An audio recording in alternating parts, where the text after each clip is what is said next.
The date is January 4th, 2020.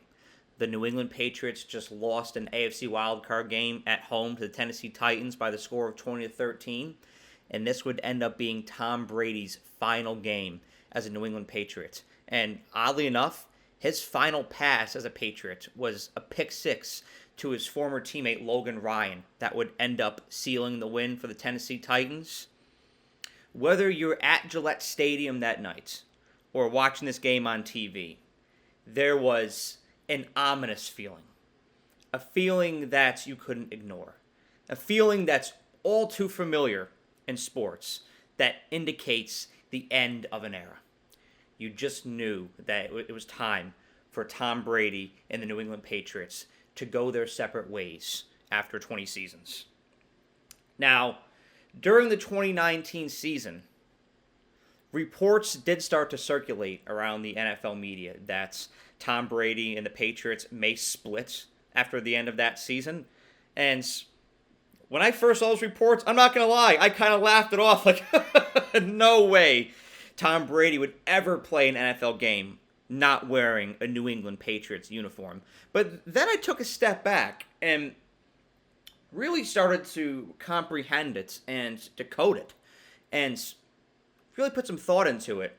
Rumors like that never really got out of the building for the Patriots during Bob Kraft and Bill Belichick's tenure together. It's usually a pretty buttoned up organization. That's how the Patriots operate. There's some NFL organizations out there where rumors get out of the door left and right, but information always stays inside the Patriots facility, inside the Patriots headquarters. Well, that wasn't the case in this scenario, and that was the one thing that made me raise an eyebrow, like maybe something's up here. Maybe they will split at the end of the season. And you also have to take into consideration how the 2019 season went for the New England Patriots. While it was successful at the surface, the Patriots went 12-2. That was great. In that sense, it felt like a typical Tom Brady, Bill Belichick Patriots season. However, if you watch this team week by week, you could see their performance decline week in and week out, especially offensively. Tom Brady struggled to get the ball to his receivers. Receivers struggled to get open. The Patriots' offense just seemed stagnant, and the team as a whole felt tense. And it really did feel like it was time for Tom Brady and the Patriots to go their separate ways because they weren't moving forward together anymore at that point. They weren't on the same trajectory that they had been on in the past 20 seasons. And so it was time for Tom Brady to assess his options in free agency. Now, Brady's top choices in the free agency cycle in 2020 were the Los Angeles Chargers, the Chicago Bears, staying with the New England Patriots, and the Tampa Bay Buccaneers. Now, the Los Angeles Chargers gave Tom Brady a great receiving core. That duo with Keenan Allen and Mike Williams, that would be great for somebody of Tom Brady's age to go in and work with.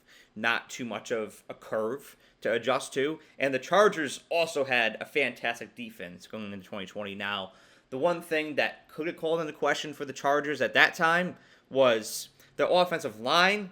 It was good, not great, mediocre. And their coaching, Anthony Lynn. He ended up getting fired, needless to say.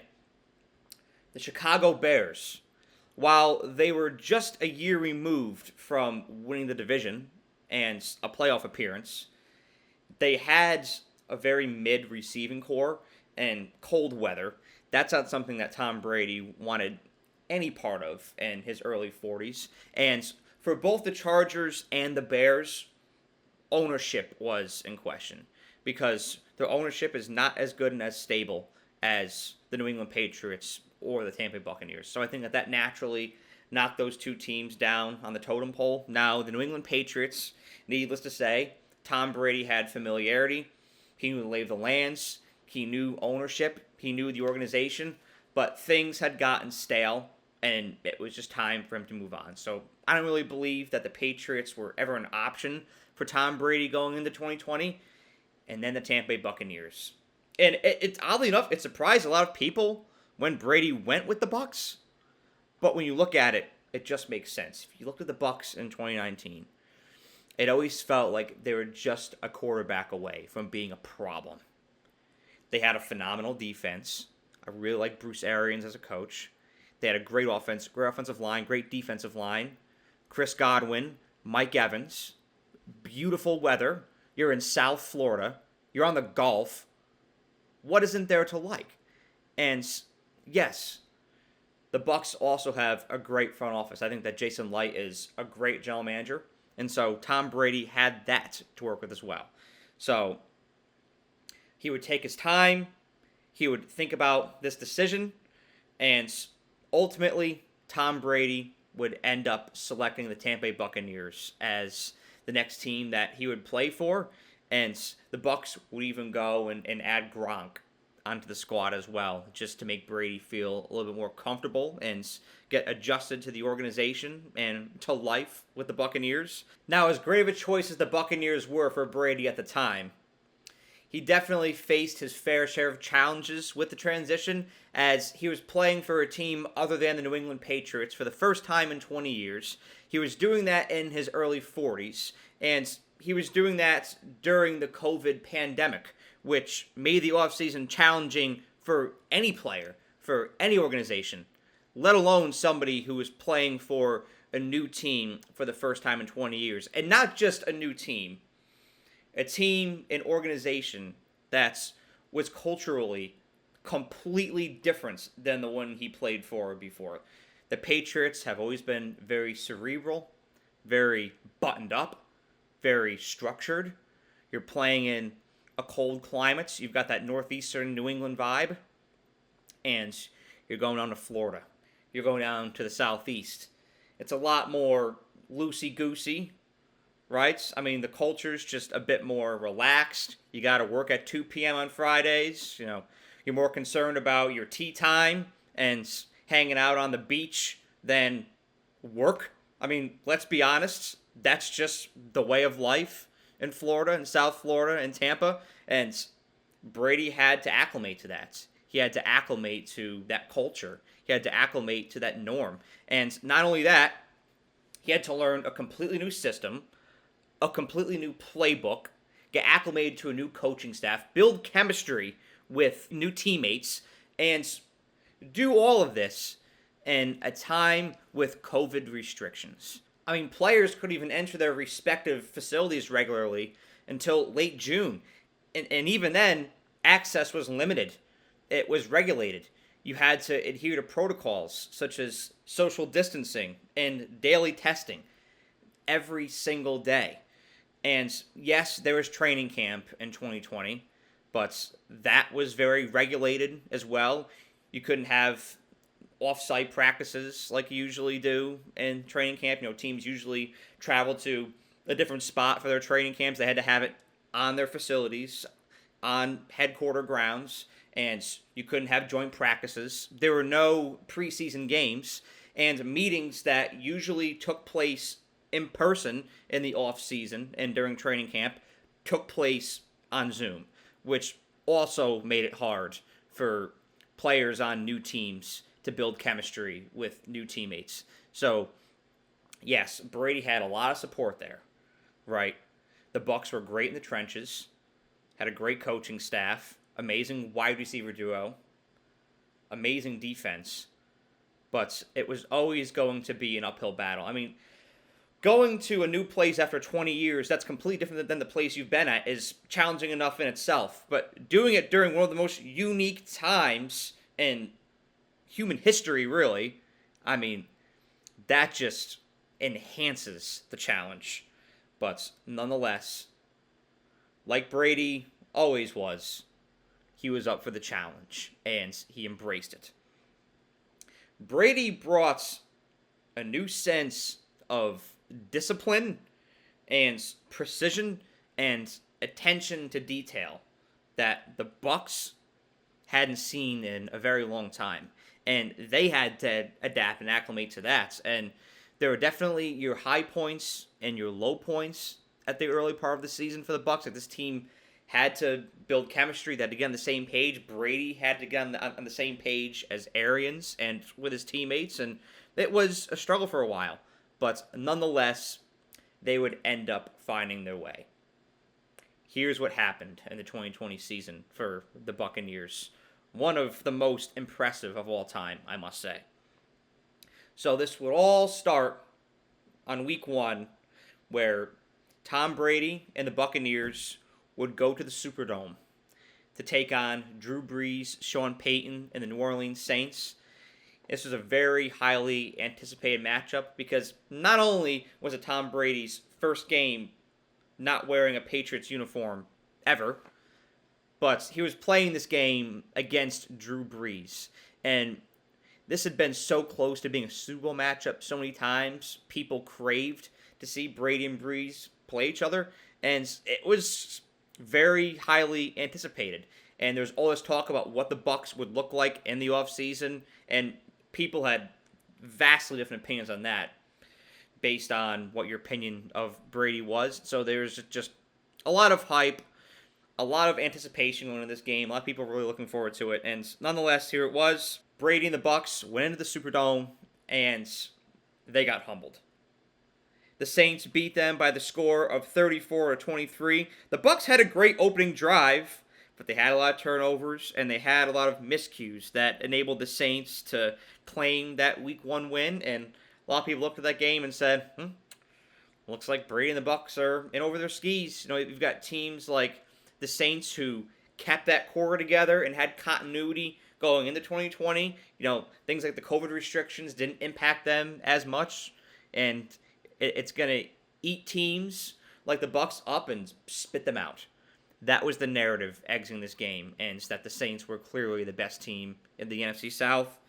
Now, Week 2, the Bucs would have another NFC South opponents in the Carolina Panthers. This was the Buccaneers' home opener for the 2020 season, and oddly enough, they played in front of a crowd of 0 people because they couldn't have any fans enter the stadium because of COVID restrictions at the time.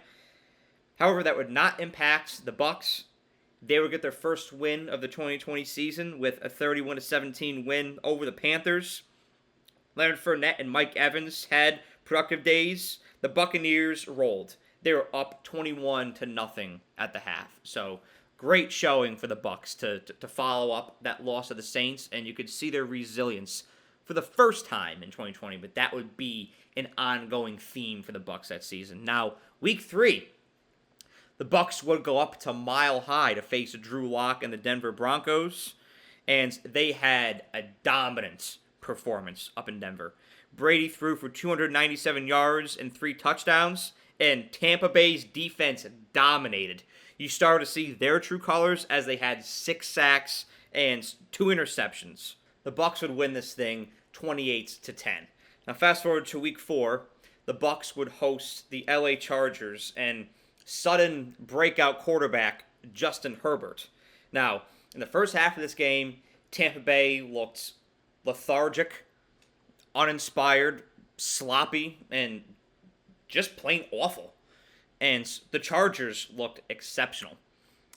Justin Herbert, that whole offense, they were just clicking. And the Chargers were up 24-7 at one point in the second quarter. Brady even threw a pick 6 in the second quarter. And that was kind of a theme for him, interceptions at the early part of 2020. And you never really saw that much with New England. He was very efficient, very buttoned up, very polished. And Brady just looked raw at times in 2020 as he was learning that new offensive system and Bruce Arians' way of doing things. And that really showed in this game.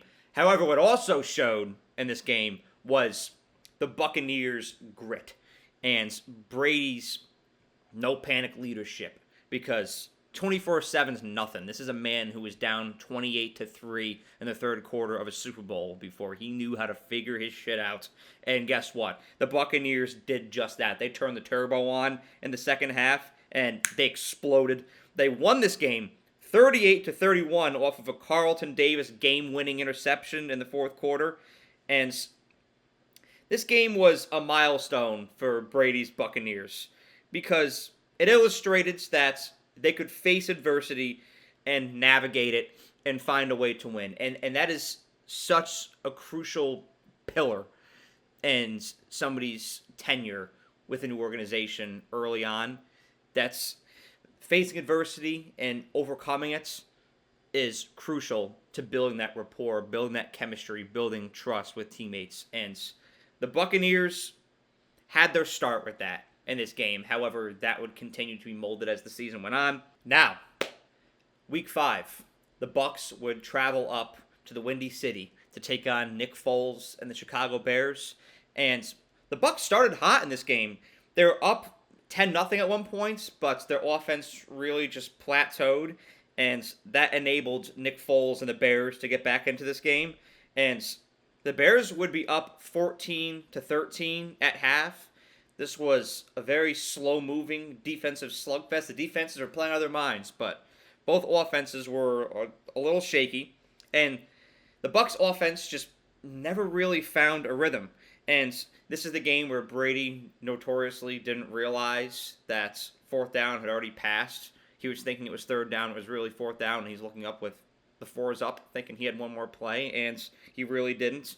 And the Bears would win this thing 20-19. And so it's just very up and down for the Bucs. A triumphant win over the Chargers, and then puzzling loss to the Bears. Brady loses to Nick Foles once again, and this felt like one of multiple low points that the Bucs would experience during this 2020 season. It was by no means linear. Week 6, the Bucs would host the Green Bay Packers, and you wanted to hear sports media going into this game because after that Bears loss, people thought that the Packers were just going to roll the Bucs because the narrative at the time was that the Packers were the best team in the NFC. Like, this was Aaron Rodgers' year. He was finally going to get back to the promised land, finally going to get that Super Bowl again. People just didn't see anything standing in the Packers' way. Well, there happened to be on week 6 in Tampa Bay, and that obstacle was the Tampa Bay Buccaneers. Now, the Packers, like the Bucs did, oddly enough, in the game before, they were up 10-0 at one point in this game. But the Buccaneers would record interceptions on consecutive plays, including a pick 6. This took place in the second quarter, and the Bucs offense just fed off of this momentum. And Brady would have a phenomenal game, and the Bucs would beat the Packers, who people consider to be the best team in the NFC, by the score of 38-10. And this game was a shocker, and it recalibrated a lot of people when it came to their respective perceptions of this Buccaneers squad and what they're capable of. Now, week 7, that momentum would live on as the Bucs would go up to Vegas to take on the Las Vegas Raiders, and they dominated. Brady threw for 369 yards and 4 touchdowns, and he even had a rushing touchdown as the Bucs thwarted. Yes, I use that word, thwarted the Raiders. Tom Brady's first time playing in Las Vegas, oddly enough, now that he's a partial owner of the Raiders, if that's interesting. But the Bucs would win this game in the Super Bowl rematch, 45-20. Now, week 8, the Bucs would go to MetLife Stadium to take on Daniel Jones and the New York Giants. And the Giants had not had a great start to this season at all. This was a Monday night game, and the Bucs were down 14-6 at half to the Giants. They once again looked stagnant. The up and down trend continued to be a thing. They were on fire against the Raiders, and they go into this game and they're just completely flat. No pulse on offense whatsoever. Second half, the Giants would make mental mistakes, as you'd seen so much under Joe Judge, and their turnovers would spark the Bucs to take a 25-17 lead at one point in this game. However, the Giants scored a touchdown with 30 seconds left in regulation, but they would go for the 2-point conversion, and they wouldn't get it. There was a flag thrown initially, and there was indications that it was going to be defensive PI on the Bucs, and this was controversial, but the flag was picked up. And so the conspiracy theorists were going crazy after this game, but nonetheless, a win is a win, and the Bucs survived and advanced to 6-2 with a 25-23 win over the New York Giants on the road in MetLife on Monday night. All right, week 9. Coming off of that win, the stage was set for Tom Brady and the Buccaneers to get their revenge against their prime NFC South rival, the New Orleans Saints. And I felt hyped up going into this thing. I was thinking that the Bucs were going to get their revenge. But no. It happened to be one of the worst games of Tom Brady's career, as he threw 3 interceptions in this game. Just absolutely atrocious for him. This was a 38-3 loss for the Bucs. It was the largest margin of defeats in Tom Brady's career. It would tie Tom Brady's loss on the Patriots to the Bills 31-0 at the beginning of 2003. And the timing of this was crazy, as the Bucs acquired Antonio Brown the week leading up to this game. So, yes, there is that sense of rejuvenation. The Bucs get a clean slate. They're going to face the Saints, get their revenge, get them at home. They got AB now. And no, they just got absolutely clobbered. And so, once again, this team just felt lost and trying to find identity. They felt highs where their chemistry is really being formed, and then lows where they didn't really know who they were as a football team. Didn't know their identity. This was one of those points. Week 10. The Bucs would rebound at Bank of America Stadium against the Panthers. Ronald Jones had a 98-yard touchdown, which sparked Tampa Bay to a 46-23 win over the Panthers. The Bucs had 544 total yards of offense. And once again, they looked dominant just 1 week after a mortifying loss. Now, week 11, the Bucs would be back on prime time on Monday nights against the LA Rams. This game was at home. This game wasn't as lopsided as that Saints loss, but it was still what I consider to be an embarrassing game for the Buccaneers, as the offense just looked stagnant, looked like it had no identity at all. Brady once again had multiple picks. He had 2 interceptions in this game. Ronald Jones was held to 24 yards all game, so defensive masterclass out of the Rams. And Jared Goff threw for 376 yards and 3 touchdowns, as the Rams would go into Tampa Bay and beat the Buccaneers 27-24. The Bucs offense was very much a work in progress and looking to find an identity. And you could see there was still some misalignment there between Bruce Arians' urge to take risks and Brady's identity of being a check down quarterback, being a short down quarterback. And they had to find some common ground, because at that point in time, it just wasn't working. They weren't meshing. They weren't fusing.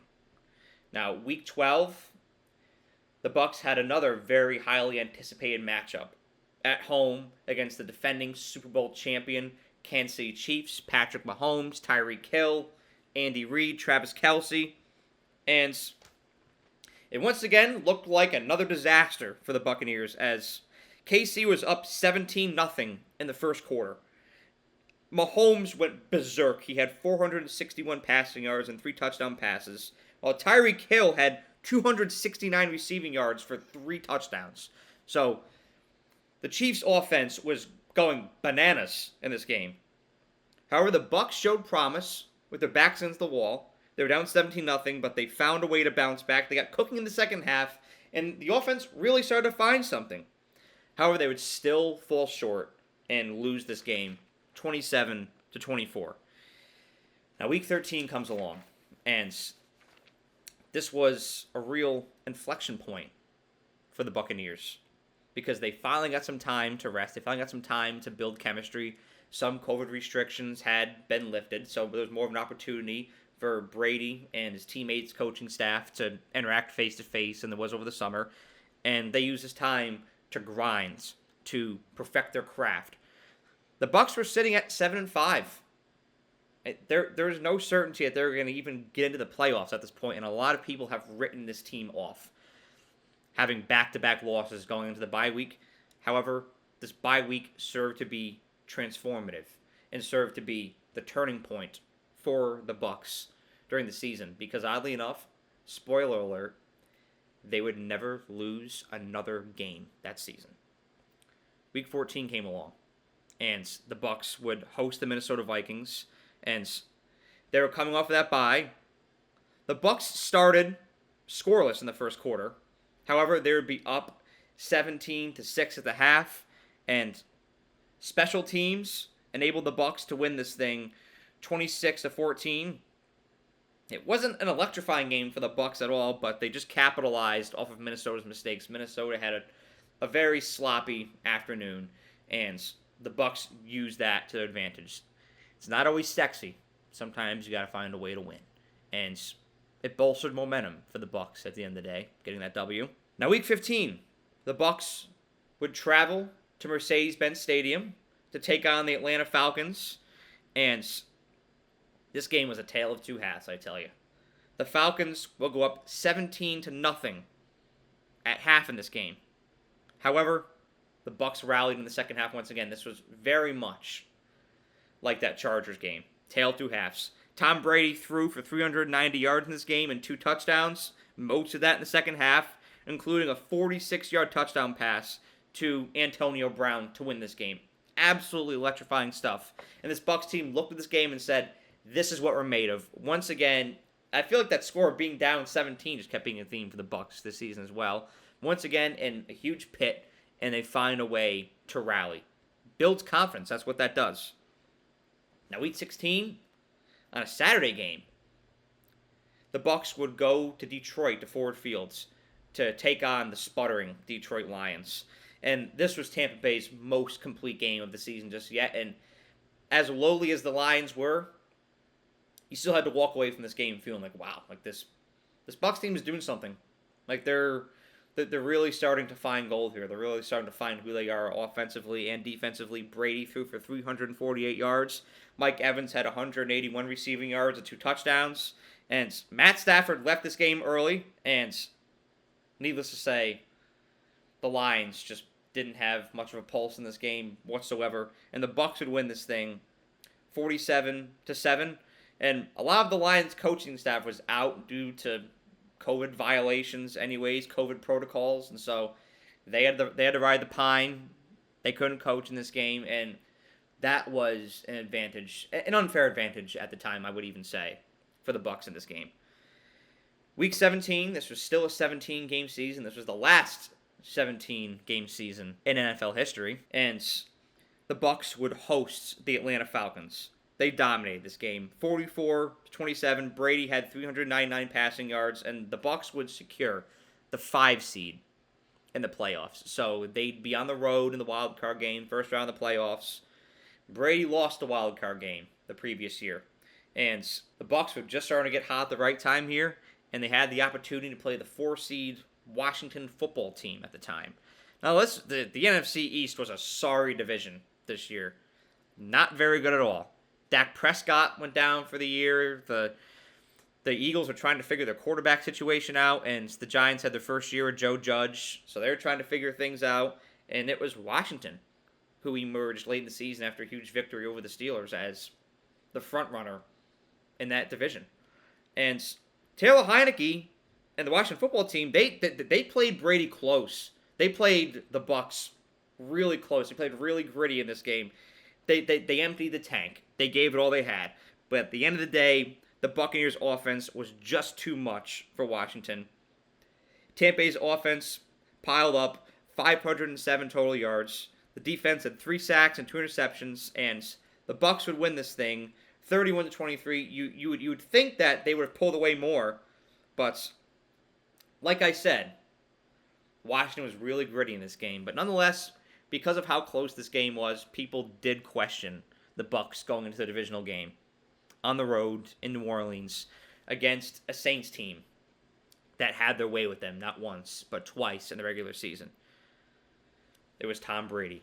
It was Drew Brees. It was the rematch. I love seeing divisional opponents play each other for a third time in the playoffs. There's nothing like that intensity, and especially getting a matchup between 2 Hall of Fame quarterbacks like this. I mean, you can't write this up any better. However, at this point in the season, it was just hard to beat the Bucs.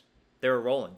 And like we always say on the show, it's hard to beat a team 3 times in one season, especially a team like the Buccaneers. Now, Tampa Bay's defense stepped up big time in this game. That's why they won this thing. They generated 4 total turnovers in this game. The Saints led 6-0 at the end of the first quarter, and they took the lead again, 20-13, to open the third quarter. However, the Bucs would just hang in this thing. They'd push the clutch in the third quarter, and they would go up 23-20, and they would eventually pull this game off 30-20. The Bucs went into the Superdome, and they shocked the world. More importantly, they ended the Drew Brees era in New Orleans with that victory.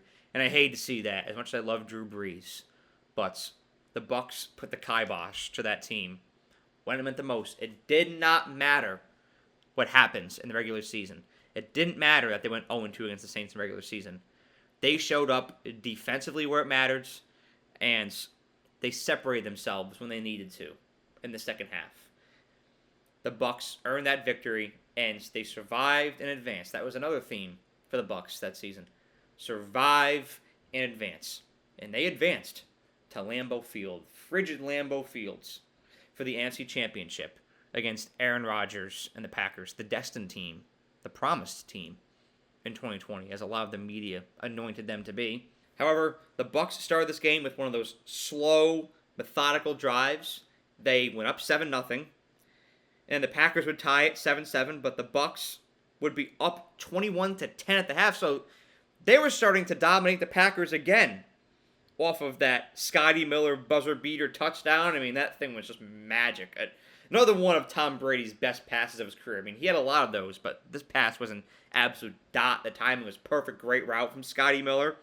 And Tampa Bay would continue to control the tempo in the second half, and the Bucs defense just kept Rodgers in check all day. He kept him out of rhythm, made him frazzled, made him frustrated. He missed a wide open touchdown on his final drive, and the Bucs would win this game 31-26, and they would advance to the Super Bowl. So let's look at that path.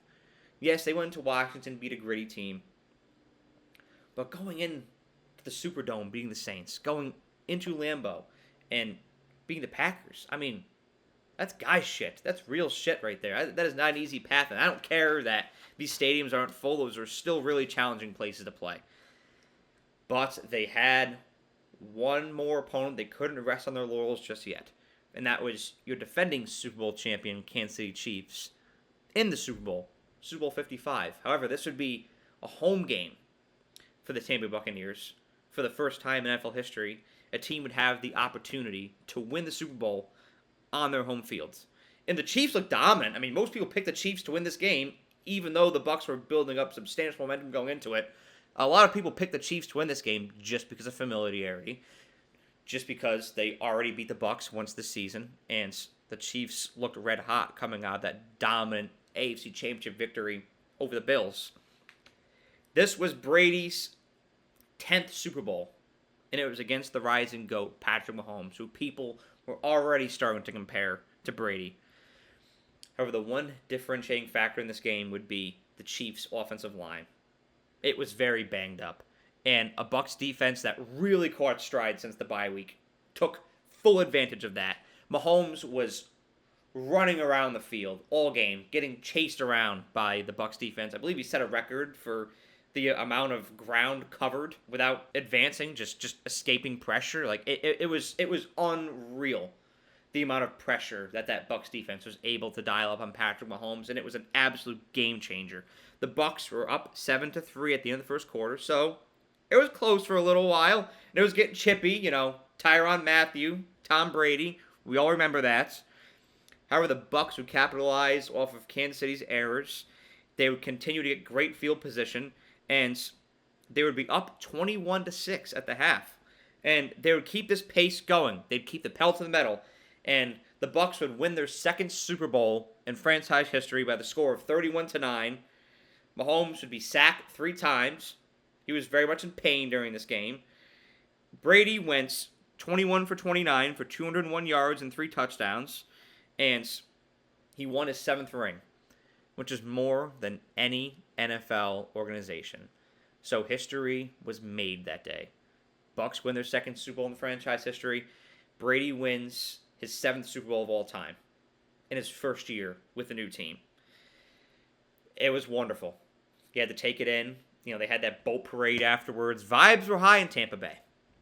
But here's my takeaways when it comes to this run. I personally think that this was the greatest achievement of all time in the NFL. I know there's been a lot of great things to happen, and this can definitely be argued in the comments, and I'm ready to, as long as it's respectful, of course. But just think about this. After 20 seasons with one team, Tom Brady decides to up and leave and go to a new organization in a place that's completely different than the one he was at, and learn the ropes and adjust in a COVID truncated period that made things challenging for teams that had continuity, let alone a team that's getting a completely fresh start, like the Buccaneers, with a new quarterback, learning a new system. Nonetheless, Tom Brady and the Buccaneers found a way to win that Super Bowl in year one. And then, of course, the path. Going to Washington, that was a gritty team. Going to New Orleans, a team that beat the Bucs twice that year. And then going to Green Bay, a Super Bowl favorite for many. And then facing a defending Super Bowl champion and winning the Super Bowl off of a victory against them. You can't make this shit up. I mean, that was one of the greatest postseason runs of all time. And like I said, I don't care that fan access was restricted, that those stadiums only had a certain percentage filled up. It was still an incredibly impressive run. And Brady won his 7th ring. More than any NFL organization. And he did it in that year in his early 40s. At that point, it was GOAT status. With everything stacked against Tom Brady and this Buccaneers team. The up and down season they had, trying to find their identity as the season is going on. They found a way. They got that Lombardi. And they used that bye week to their full advantage. It was that week 13 bye week that changed everything for this Buccaneers team. And this is a run that will never be forgotten. And I will stand on it. Tom Brady winning that Super Bowl with the Bucs in 2021 was the greatest achievement in NFL history. Period.